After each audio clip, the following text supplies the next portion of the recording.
It's another episode of Focus on Hello and welcome. I'm Akin Obakeye. On this episode, we turn our attention to the maiden edition of the Emerging Africa Investors Summit and bring you highlights from the event, which had in attendance financial experts, investors, organized private sector players, and policymakers, among others.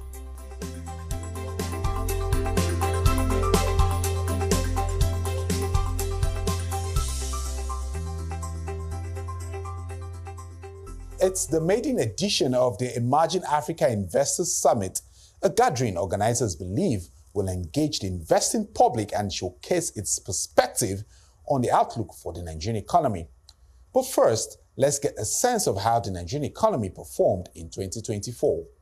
The country's GDP grew by an average of 3.21% in the first three quarters of 2024, up from 2.45% in the corresponding period in 2023. However, despite this robust growth, business confidence remained mostly subdued, staying below the 50 basis point threshold that signifies expansion for most part of the year. Nigeria's crude oil production has been rising due to the government's enhanced security measures aimed at combating oil theft and vandalism, as well as increased investment to address infrastructure decay, the introduction of a new crude oil grade, as well as the commencement of the Dangote refinery. The economic growth of the Nigerian sector, the oil sector returned to growth in Q4 2023 after a prolonged period of contraction, and it's also the major driver of our country's resilient economy in 2024. Meanwhile, the non-oil sector continued to expand, though its growth was hindered by a challenging business environment. Inflation in Nigeria climbed faster in 2024, averaging 32.9%. Currently, this is 34.6%, compared to 23.7% at October 2023. Beyond the numbers and data, organizers stressed the relevance of investing in Nigeria and how pivotal the Investors Summit is in x-raying several opportunities in the Nigerian market.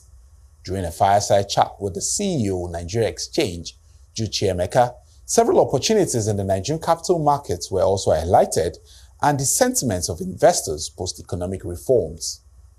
Post the reforms, we can see the investors coming back. Year to date, we've traded about $1.7 billion worth of shares, and 18% of that is done by the international community. So there's increased confidence just based on the reforms. So we think the reform is of particular importance. And also, obviously, where you have devaluation, there's repricing of assets, and equity is obviously an asset.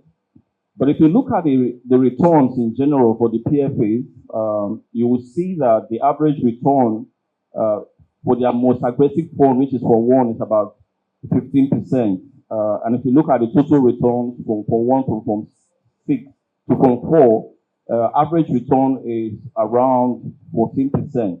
So when you have inflation at 33.9 and you have NPR at 27.5, it just makes sense to be in equities if you really want to hedge your portfolio. And I think that is also one of the many things that have occurred, and the increased participation from the retail investors who are looking for better returns for their portfolios.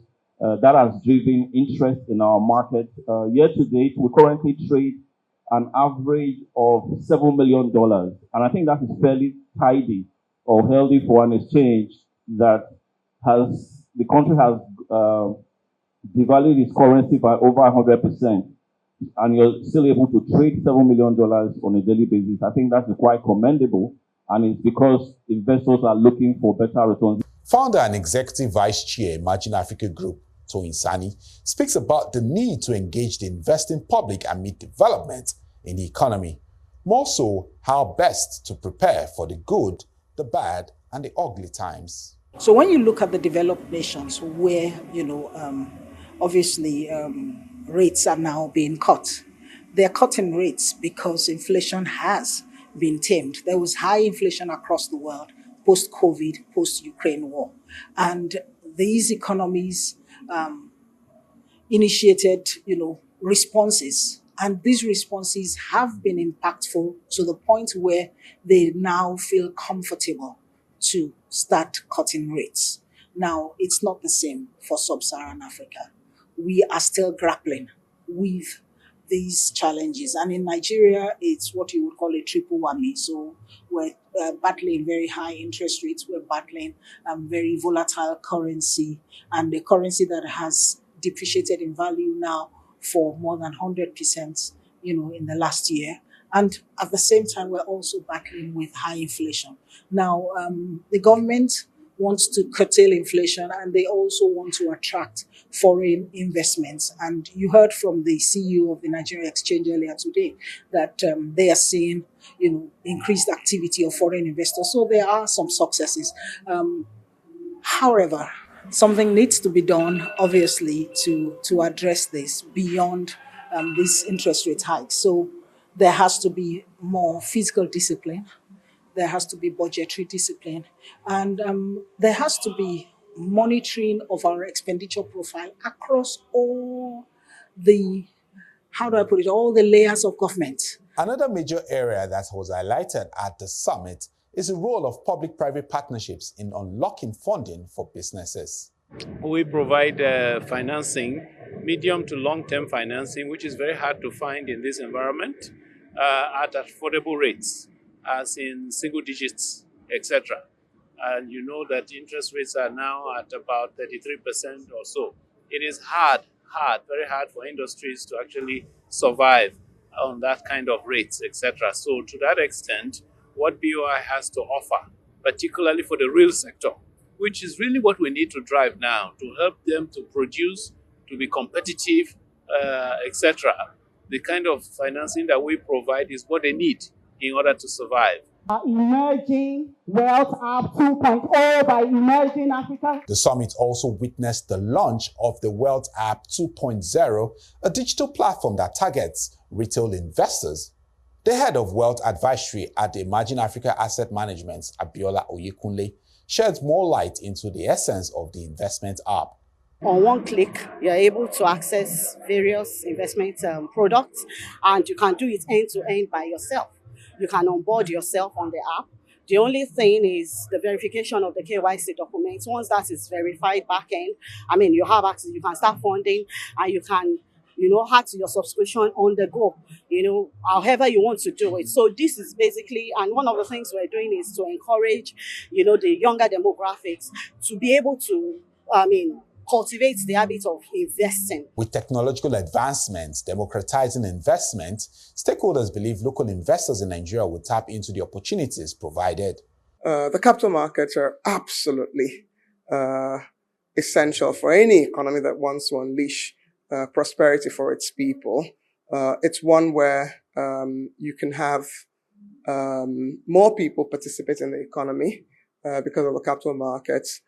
For a country like Nigeria that's been very dependent on the banking sector, continuing to deepen the capital market reforms. And I can see that the leadership at the Securities and Exchange Commission in Nigeria really doing a great job to embed some of the reforms that we started in my time as the head of SCC, and making sure that there's medium to long-term funding available to businesses, large and small, is also very critical. So the work that entities like Emerging Africa are doing, the Nigerian Exchange Group, FMDQ, NASD, providing platforms for people to be able to raise money more cheaply and for long-term purposes is also very important. I also do think that, people may consider sustainability a constraint or a cost, but I actually think it's an opportunity. And some of what happened in this investment summit is really thinking about what does a sustainable economy entail. The representative of the CEO of the Bank of Industry, talked about some of the ways that they're enabling small businesses to thrive. Some of the ways that they themselves are sourcing funding from around the world. For us at the NGX, we still feel that we need more retail investor participation on our market. And we think that the way to get them on board is through technology. So the NGS Invest that we have, which is really a distribution app that can allow retail investors to participate in a digital offering away from the paper offering, brings in more investors and brings in investors that are completed in the circle of investing. So the issue of dividend, unclaimed dividend will not arise, or the issue of partial allotment or non-allotment, those issues will be cured because it's digitalized. That is the safe way technology will work. And it will bring in financial inclusion, because now we're able to reach a lot more people that we couldn't reach by paper-based approach. But beyond that, it also opens up the markets. We're a member of ASEA, and that gives opportunity to non-Nigerians to also participate in Nigerian offering, because you can actually invest through an app that is readily available. The app that was launched today by Emerging Africa also speaks to encouraging retail investor participation in the market. And the app is also approved by the SEC. The SEC, by the way, is doing an excellent job in using technology to drive increased market participation, financial inclusion, and at the same time encouraging products that will cater to the needs of the young population. So we think investment fora of this nature is a welcome development and should be utilized. What we had in mind was, first of all, to gather thought leaders to engage the investing public, our clients, our investors, and share with them what, in their own perspective, is the outlook for the Nigerian economy. In other words, why should they keep investing? Why should they keep believing in Nigeria? And what is being done in terms of reforming our economy?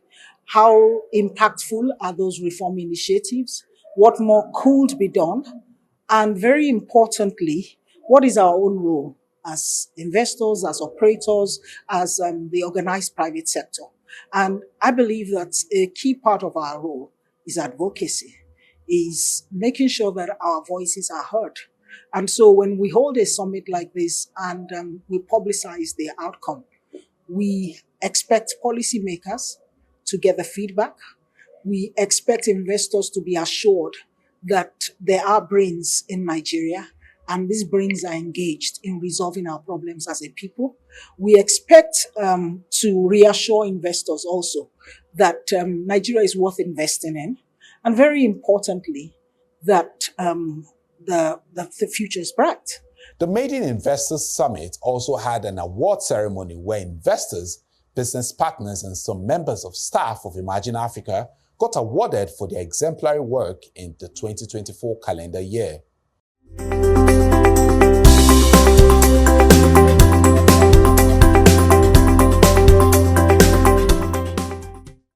And that's all on this episode of Focus On. Until next time, I'm Akin Obakeye. Bye for now.